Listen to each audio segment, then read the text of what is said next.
भागलपुर के प्रतिष्ठित पत्रकार और एन न्यूज लाइव के प्रबंध निदेशक सह वरिष्ठ अधिवक्ता संतोष कुमार झा का व्यक्तित्व पत्रकारिता और न्याय दोनों क्षेत्रों में एक मिसाल के रूप में उभर कर सामने आया है। संतोष कुमार झा न सिर्फ मीडिया जगत में अपनी निष्पक्ष और जनसरोकार वाली पत्रकारिता के लिए जाने जाते हैं, बल्कि वे एक संवेदनशील अधिवक्ता के रूप में भी आम लोगों की आवाज को न्याय के गलियारों तक पहुंचाने का कार्य कर रहे हैं। अपने इंटरव्यू के दौरान उन्होंने कहा, पत्रकारिता मेरे लिए सिर्फ पेशा नहीं बल्कि समाज के प्रति जिम्मेदारी है। मीडिया का असली काम सत्ता से सवाल करना और जनता की बात को मंच देना है। उन्होंने यह भी कहा कि आज पत्रकारिता को तकनीकी युग के साथ समाचार सिर्फ तेज न हो बल्कि सार्थक भी हो। संतोष कुमार झा ने बताया कि एन न्यूज लाइव की स्थापना का उद्देश्य था आम जन की आवाज को मुख्य धारा में लाना और विकास, शिक्षा, पर्यावरण तथा सामाजिक सरोकारों से जुड़े मुद्दों को प्राथमिकता देना। संतोष कुमार झा की यात्रा यह दर्शाती है कि जब पत्रकारिता में ईमानदारी और न्याय के प्रति समर्पण जुड़ जाता है तो वह सिर्फ खबर नहीं, एक आंदोलन बन जाती है। वे उन गिने चुने पत्रकारों में हैं जो न केवल कलम की ताकत को समझते हैं बल्कि उसका उपयोग समाज के हित में करते हैं।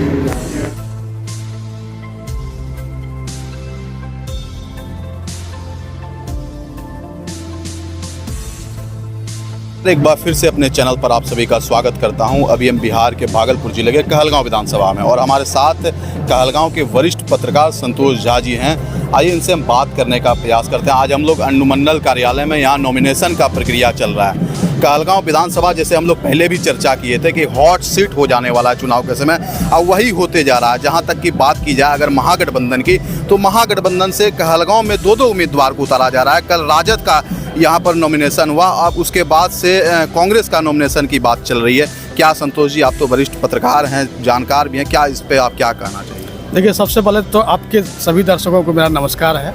दूसरी बात हम ये बताना चाहेंगे कि टिकट का महाविकट ये सब दिन चलते रहा है। टिकट नहीं मिला, लोग बागी हो गए।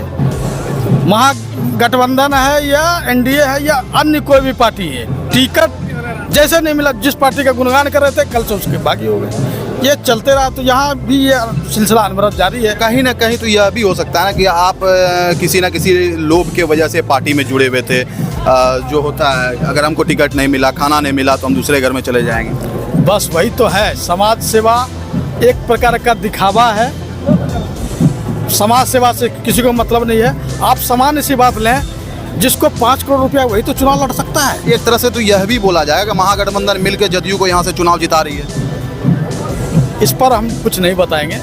ये जनता जनार्दन आपस में ये लोग लड़ेंगे तो कहीं ना कहीं जो जदयू के प्रत्याशी हैं उनको फायदा होना ही होना है। ऑब्वियस फायदा तो होगा ही भी। अगर दो लोग लड़ते हैं आपस में, सामान्य सी बातें हैं, लड्डू लड्डू लड़े बुनिया झड़े, तो फायदा तो होगा, फायदा होगा। चलिए थोड़ा सा बात कर लें इनसे। कीजिए ना। कहलगांव यहाँ ताप भूमि भी है लेकिन संताप भूमि बन गया है। कहीं न कहीं कोई भी रहे, विकास से कोसों दूर है कहलगांव। आज कह सकते हैं कि ये टापू है, एक बार का टापू है। चलिए, कुछ विकासात्मक कार्य हुए हैं, उसकी मैं निंदा नहीं करता। जैसे NH80 निर्माणाधीन है, 4 लेन बन रहा है, लेकिन विक्रमशिला नालंदा के समकालिक 8वां शताब्दी ने जिन्होंने अंतर्राष्ट्रीय स्तर पर विश्व को ज्ञान दिया था, आज वह आज भी अपने तारानहार का बाट जो रहा है। विक्रमशिला के साथ साथ बटेश्वर स्थान, बिल्कुल ये कहलगांव हमारा संस्कृति नगर होना चाहिए और आज उपेक्षा का दंश झेल रहा है। ये कहीं ना कहीं राजनीतिक इच्छा शक्ति की कमी है, कहीं ना कहीं लोग इसको अनदेखा कर रहे हैं। यही तो है, यह हाल है। हम लोग जो वोटिंग करने जाएंगे उनके दिमाग में क्या रहेगा? मतलब जो वोटिंग के EVM पे जो 11 तारीख के लोग जाके वहाँ पे बटन दबाएंगे, तो उन लोग क्या सोचकर वहाँ पर बटन दबाएंगे? जो युवा पीढ़ी है, जो बुजुर्ग हैं, जो कहलगांव में शुरू से राजनीति से जुड़े हुए हैं, जो भाजपा के कुछ कार्यकर्ता अभी नाराज भी चल रहे हैं क्योंकि उनके जो प्रत्याशी थे, उनके जो विधायक थे, उनका टिकट काट के यहाँ नए प्रत्याशी को दिया गया, तो कहीं ना कहीं नाराजगी तो है जो साफ तौर पर सोशल मीडिया पर दिख भी रही है। तो इसको किस तरह से शुभानंद जी के लिए एक बहुत बड़ी चुनौती भी होगी कि इसको किस तरह से वो फेस करते हैं, कैसे उनको अपने तरफ मोड़ के लाते हैं? क्या देखिए, जाति है कि जाति नहीं, मुद्दा वही रहेगा। जाति जमात की राजनीति हो गया अभी भी, कुछ नहीं सुधरा है, कुछ नहीं बदलने वाला। हम कभी नहीं बदलेंगे, हम कभी नहीं सुधरेंगे। जात, बिरादरी, कौम, ये चुनाव का बड़ा मुद्दा है। कहीं भी शिक्षा, बेरोजगारी या और भी कुछ कोई मुद्दा है नहीं, बस जाति जमात की मुद्दा है, इसी पर वोट हो। तो क्या लगता है बिहार में फिर से इस बार लोग जात और मुर्गा भात पे वोट देंगे या फिर शिक्षा को देखकर वोट ये करेंगे? निरंतरता अभी 50 साल और चलेगा। 50 साल के बाद लोग जात जमात काम को लेकर के कोई वोट नहीं देता है। मेरी भी बलवती इच्छा है कि समाज सेवा करें, काम करें, लेकिन नहीं, जन बल धन बल है तो पर आप हैं, नहीं है तो आप नहीं हैं।